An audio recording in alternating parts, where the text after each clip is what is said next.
Good morning to one and all. In this series of snippets titled Aurobindo on Poets and Poetry, I shall be taking up one literary stalwart at a time and study him in the light of Aurobindo. Aurobindo has made unique and piercing observations on many literary personalities to help us understand their poetic genius and source of their inspiration. The first literary personality of this series is Geoffrey Chaucer. Who was Geoffrey Chaucer that Aurobindo opines, I quote, "The high energy of English poetry has portrayed life with charm and poetic interest in Chaucer." I unquote. In fact, Aurobindo has dedicated an entire chapter titled Chaucer and the Poetry of External Life to Chaucer in the future poetry. Before looking into the comments made by Aurobindo on Chaucer, let us in brief look at the period he belonged to and the contributions he made to English poetry and literature.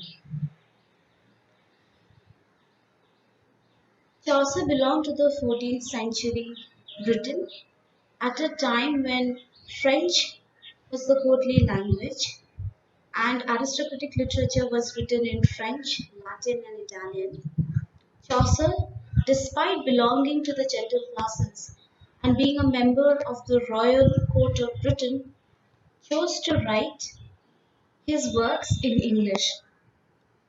English was not considered a gentleman's language. By refining English, he made it a courtly language, but he did not use it to write aristocratic literature. The Canterbury Tales is no aristocratic literature, but the literature of English society with its divergent classes and their occupations. So Aurobindo says, I quote, "The first early motive and style of this poetry as it emerges in Chaucer strikes at once an English note." I unquote. Chaucer's language too bears witness to the English note, for in the fashion of Dante, who helped enrich Italian vocabulary, Chaucer invented and added words to the English language to make it a befitting tool for the scribe. Aurobindo astutely states, I quote, "Chaucer gives English poetry a first shape by the work of Italian masters." I unquote. Thus Chaucer is known as the father of English poetry or the father of English literature. It is small wonder that in the chapter "The Character of English Poetry Part 2," Aurobindo writes, I quote, "We can mark off first the early English poetry which found its solitary greater expression in Chaucer." I unquote. Hence the relevance of Chaucer in the character formation of English poetry and literature. In the chapter entitled Chaucer and the Poetry of External Life, Aurobindo notes in the very first line, I quote, "The spirit and temper that have stood behind the creative force and come to the front in a literature are the one essential thing that we must discern. For it is these that predestine the course of the poetry of a people that will take, pardon me, and the turn it gives to its forms." Unquote. So according to Aurobindo, the essential law of poetry is to capture the spirit. But then the question arises, did Geoffrey Chaucer manage to capture the spirit in English literature in 14th century Britain? Let us refer to the Canterbury Tales to come to an answer.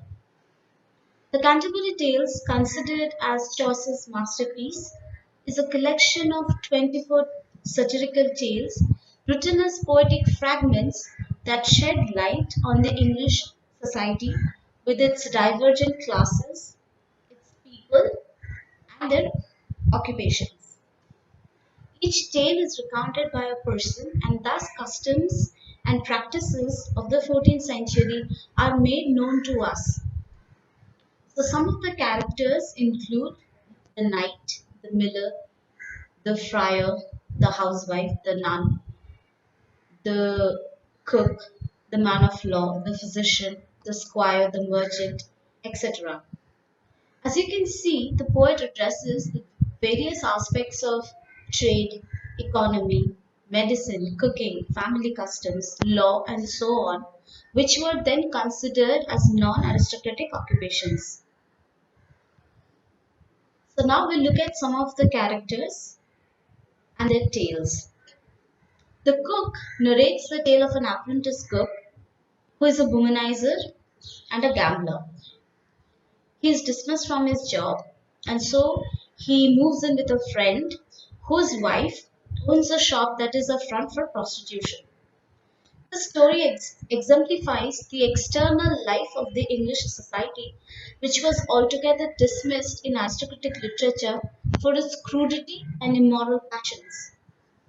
The life element in the English society was controlled by the church that dictated morals to regulate unbecoming passions. The next character of study is the wife of Bath.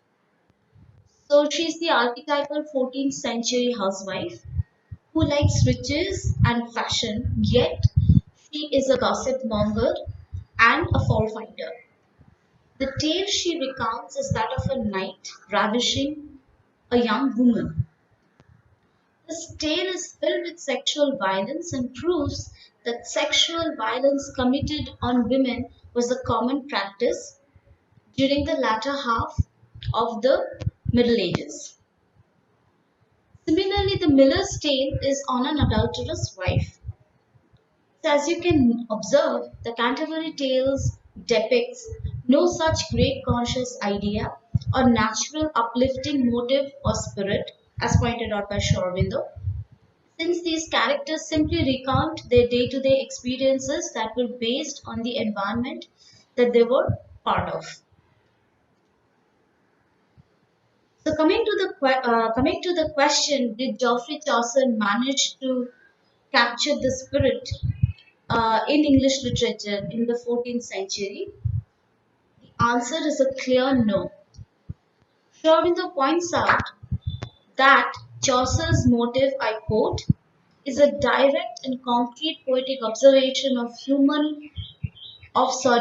ordinary human life and character.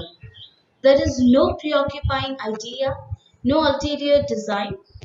Life, the external figure and surface of things, is reflected.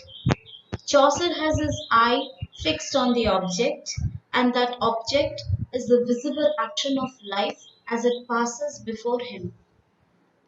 He does not seek to add anything to it or to see anything below it or behind its outsides. He is not concerned to look at all into the souls or deeply into the minds of men and women whose appearance, action, and traits of character he describes with so apt and observant a fidelity. There is no call on the poet yet to ask himself what is the meaning of all this movement of life.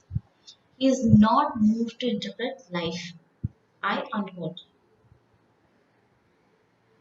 Therefore, Chaucer's works definitely suffer from a complete success in the intellectual or spiritual interpretation of life, as observed by Aurobindo.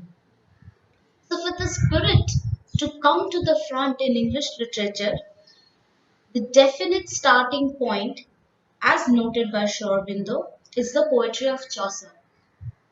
This is why Aurobindo acknowledges Chaucer's initial contributions to forming the spine of English poetry and literature.